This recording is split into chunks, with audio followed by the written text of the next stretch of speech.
Bismillahirrahmanirrahim. Assalamualaikum warahmatullahi wabarakatuh.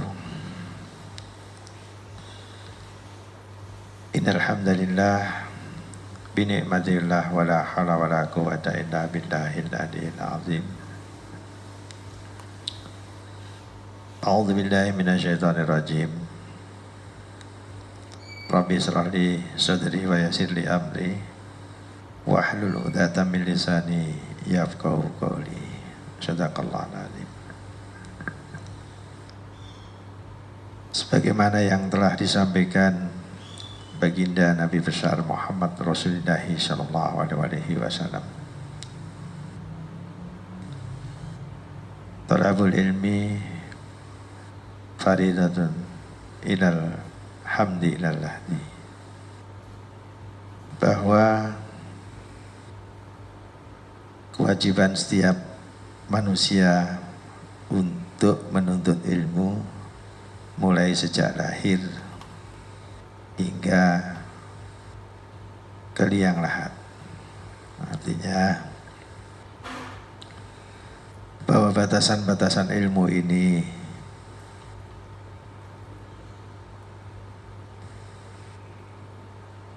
wajib dilakukan atau dicari oleh setiap insan manusia, terutama pada kaum muslim.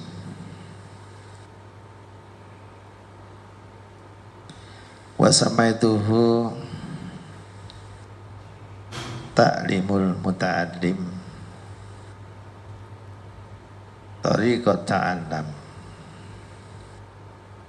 Di dalam kitab Ta'lim Muta'allim Tariqatul A'lam ini waja'altuhu fusulan faslun fi mahiyatil ilmi wal fiqhi wa fadlihi. Jadi kami ulangi bahwa dalam memberi pelajaran atau dalam kita mencari ilmu di dalam kitab taklim ini disebutkan minimal ada 13 hal yang harus kita perhatikan.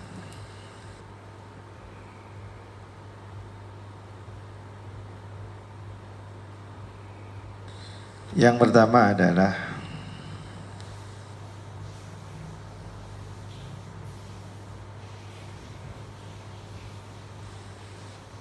waja'altuhu fusulan fi mahiyatil ilmi wal fiqhi wa fadlihi. Di dalam mencari ilmu itu kita harus tahu apa hakikat ilmu, kemudian hukum mencari ilmu, dan keutamaan-keutamaan tentang ilmu. Faslun fin niyati fi halalit ta'allam. Kemudian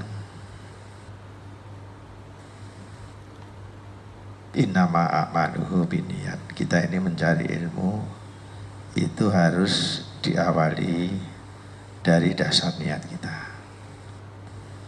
Apakah ilmu itu untuk pencitraan atau supaya kita disebut sebagai seorang ilmuwan, ataukah ilmu itu kita cari ini semata-mata digunakan untuk mengevaluasi kekurangan-kekurangan yang ada di dalam diri kita. Jadi ini tergantung niat, bagaimana kita menuntut ilmu.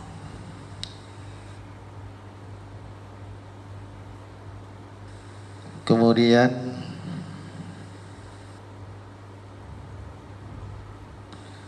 Faslun fi ikhtiyaril ilmi wal ustadi wasyariki wasabatin wasabaitin.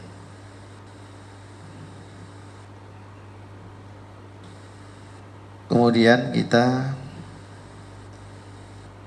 harus bisa memilah mana kira-kira ilmu yang digunakan untuk kehidupan sehari-hari, mana ilmu yang digunakan untuk pada hal-hal tertentu, termasuk memilih guru, memilih teman, dan juga yang paling penting adalah dalam menuntut ilmu ini harus tekun. Ya. Tanpa ketekunan mungkin agak sulit kita mendapatkan ilmu secara benar.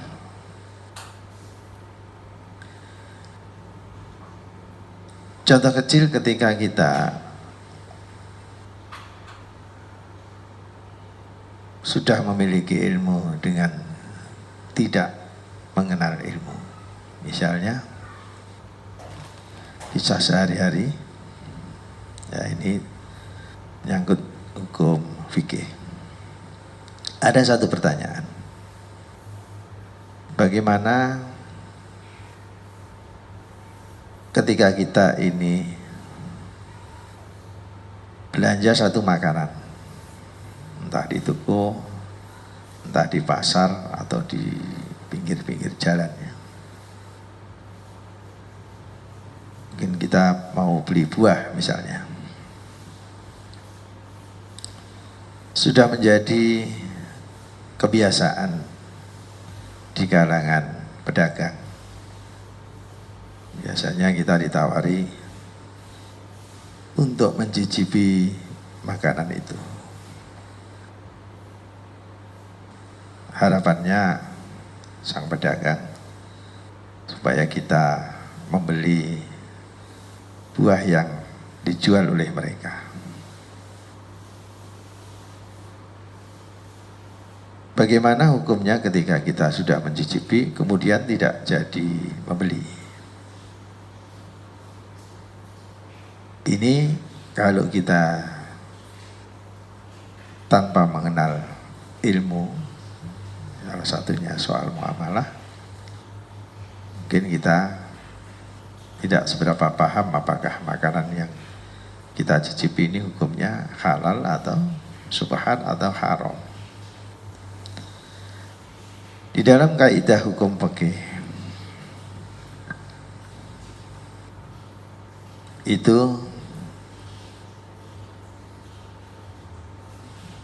disebutkan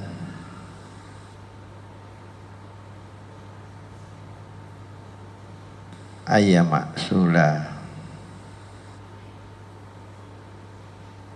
biha syariah,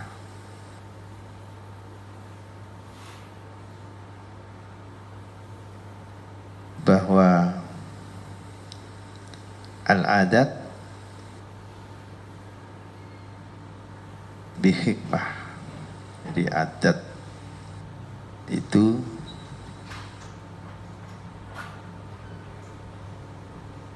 bisa dihukumi, jadi bisa diambil hukum di dalam adat. Artinya bahwa adat itu ketika diamalkan atau diberlakukan dari sisi syariat. Ini menurut Imam Al-Mardawi rahimahullah di dalam kitabnya At-Tahbir Syarhut Tahrir fi Usulil Fiqih. Jadi kebiasaan pedagang yang menawarkan makanannya untuk dicicipi itu dinamakan uruf atau adat-adat yang berlaku. Ya.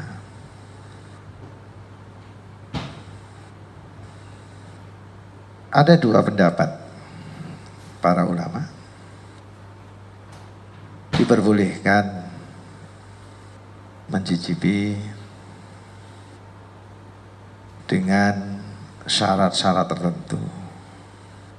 Syarat-syaratnya salah satunya adalah meminta kehalalan, jadi halalnya dari penjual.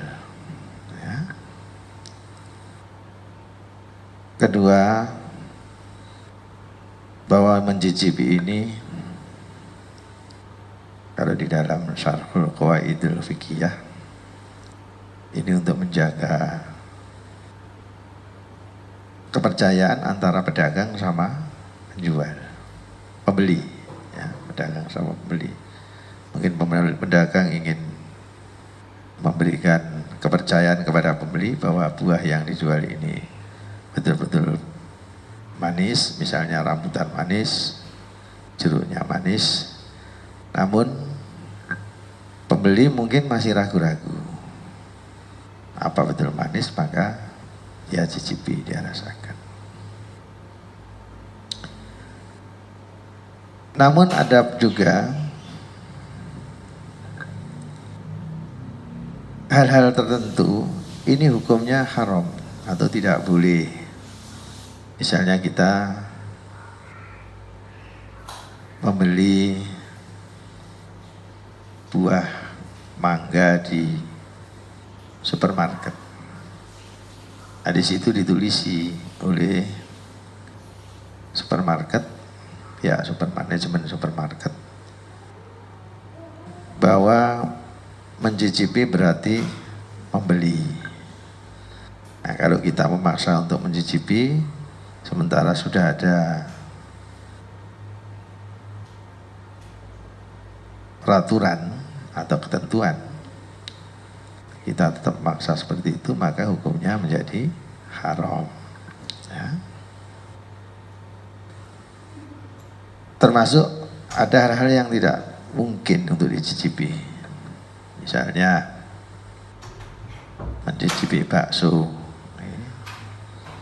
Kita mau beli bakso minta dulu dicicipi, ya nanti bangkrut bakule. Kemudian mencicipi mie ayam, mencicipi ayam bakar, dan seterusnya. Atau roti-roti yang telah terbungkus dalam plastik atau tempatnya, dan seterusnya. Ini salah satu contoh bahwa ketika kita memahami satu ilmu, kita sudah mengerti, maka tindakan-tindakan yang kita perbuat ini bisa dipertanggungjawabkan. Kemudian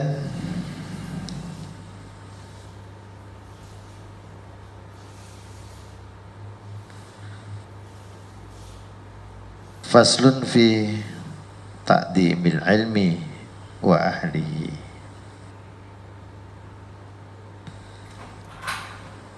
Dalam kita mencari ilmu itu ditekankan, itu harus ta'zim. Nah, apa itu ta'zim? Ta'zim itu tidak sekedar hormat, tapi menghargai. Jadi hormat saja tidak cukup, jadi hormat dan menghargai. Jadi ta'zim, baik ta'zim kepada ilmu itu sendiri maupun ta'zim kepada guru. Ya. Kalau di santri bukan berarti guru tidak boleh dibantah, boleh, cuman bukan membantah ya. Guru ini diberikan pendapat, hanya saja pendapatnya juga harus disertai dengan tahlil. Jadi tidak sekedar bicara semaunya saja, bukan itu. Ilmu ini karena kalau kita tidak ta'zim, tidak menghargai dan menghormati, maka ilmu tidak akan pernah bermanfaat, baik bagi diri kita atau ilmu itu tidak akan sampai kepada orang lain. kalau toh kita sampaikan kepada orang lain, mungkin hanya didengarkan masuk telinga kiri, keluar telinga kanan. Sama dengan mungkin ini ya, mungkin saya pernah ada yang bertanya, Gus, kalau niki anak kula pondok no, nggih kula sekolah no, nggih kula ajari saya. Jadi anak, ceritanya anak ini dimasukkan ke pesantren, kemudian diajari, dinasihati baik. Tapi kenging nopo anak niki nek dituturi, metu mlebu kuping tengen, metu kuping kiwa. Jadi anak ini kalau dinasihati masuk telinga kanan, keluar telinga kiri. Secara sederhana kami jawab, bisa jadi ketika panjenengan atau orang tua kita ini, ya kita ini, waktu mencari ilmu, menuntut ilmu itu kita tidak takzim, tidak hormat kepada, baik kepada ilmu itu sendiri maupun takzim kepada guru. Bisa jadi akhirnya ilmu yang kita peroleh itu tidak manfaat. Salah satunya nasihat-nasihat yang kita berikan kepada anak kita ini tidak didengarkan. Atau nasihat-nasihat yang kita berikan kepada orang kawan-kawan kita juga tidak didengarkan. Nah, ini perlu kita evaluasi. Ini yang namanya bahwa di dalam kita mencari ilmu itu sangat penting yang namanya takzim.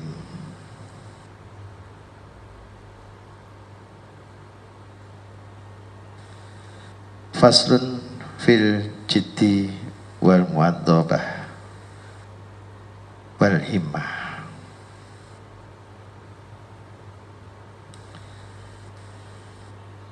Kesungguhan dalam mencari ilmu termasuk istiqomah dan memiliki cita-cita yang luhur.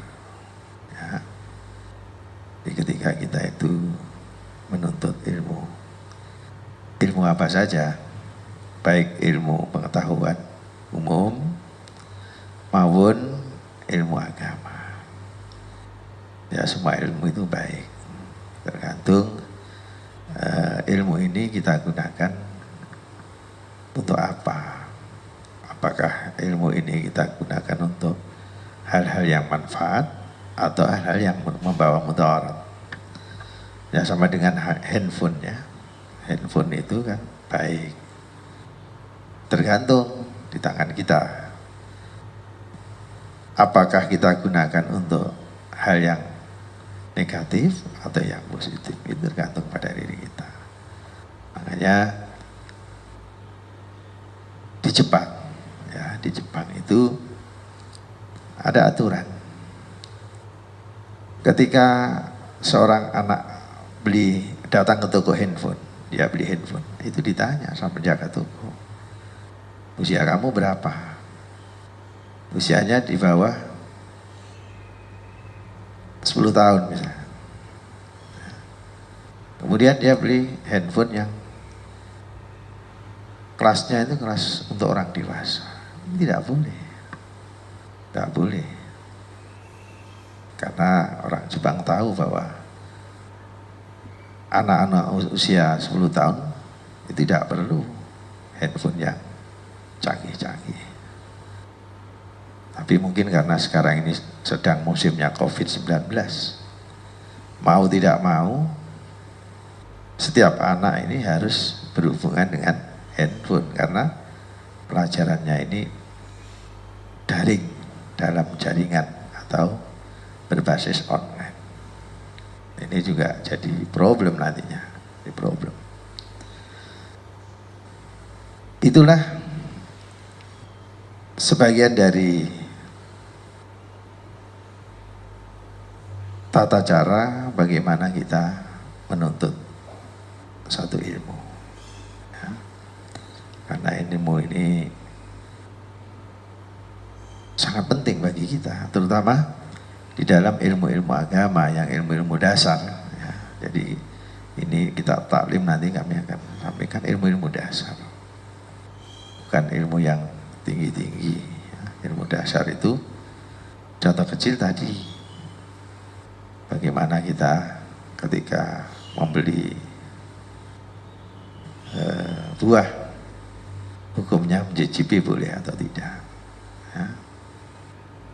Dan mengatakan boleh, ada yang mengatakan tidak boleh, tergantung barang jenis apa dulu. Tergantung itu. Kemudian tempatnya di mana, ada aturan atau tidak. Hal-hal seperti itu. Sama dengan hukum. Hukum itu ada dua. Kita ini setiap berjalan itu sudah diikat oleh dua hukum. Satu yang namanya hukum yang tercantum di dalam undang-undang, ini namanya hukum kenegaraan, hukum kewarganegaraan. Yang satunya adalah hukum yang tercantum di dalam Al-Quran dan hadis. Contoh kecil, menikah. Menikah kalau menurut hukum pernikahan itu menurut dari madhab Imam Syafi'i, 5 hal ini sudah sah, cukup dalam satu pernikahan. Artinya pernikahan itu adalah sah. Ada wali, calon pengantin pria wanita, ada saksi, ada mahar, ada ijab qabul, sah. Namun ketika pernikahan ini tidak terdaftar di dalam kantor Kementerian Agama, di dalam akta, maka itu perkawinannya tidak sah menurut negara. Ini contohnya seperti itu. Jadi nanti kita akan bahas satu demi satu, dengan kami coba pembahasannya ini sederhana, yang mudah dipahami oleh seluruh jamaah. Semoga saja sedikit yang kami berikan ini bermanfaat untuk kita semua. Dan apabila ada hal yang kurang pas, kami sebagai manusia yang banyak kesalahan, banyak lupa, kami memohon maaf yang sebesar-besarnya. Jadi kita akan lanjut pada hari-hari berikutnya ya, untuk kitab taklim ini, dan kami mohon panjenengan istiqomah dalam mengikuti kajian kitab taklim muta'alimin. Semoga Allah merahmati dan membarokai kita dan seluruh keluarga kita, termasuk anak-anak kita. Ilmunya manfaat bidin wa dunya wa akhirah. Al-Fatihah. Bismillahirrahmanirrahim. Alhamdulillahirabbil alamin. Iyyaka na'budu wa iyyaka nasta'in. Ihdinas siratal mustaqim. Astaghfirullah rabbal baraya. Astaghfirullah minal khataya. Rabbi zidni ilman nafi'a ووفقني عملا مقبولا صلى الله على محمد صلى الله عليه وسلم صلى الله على محمد صلى الله عليه وسلم يا نبي سلام عليك يا رسول سلام عليك يا حبيب سلام عليك صلوات الله عليك والله السلام عليكم ورحمة الله wabarakatuh.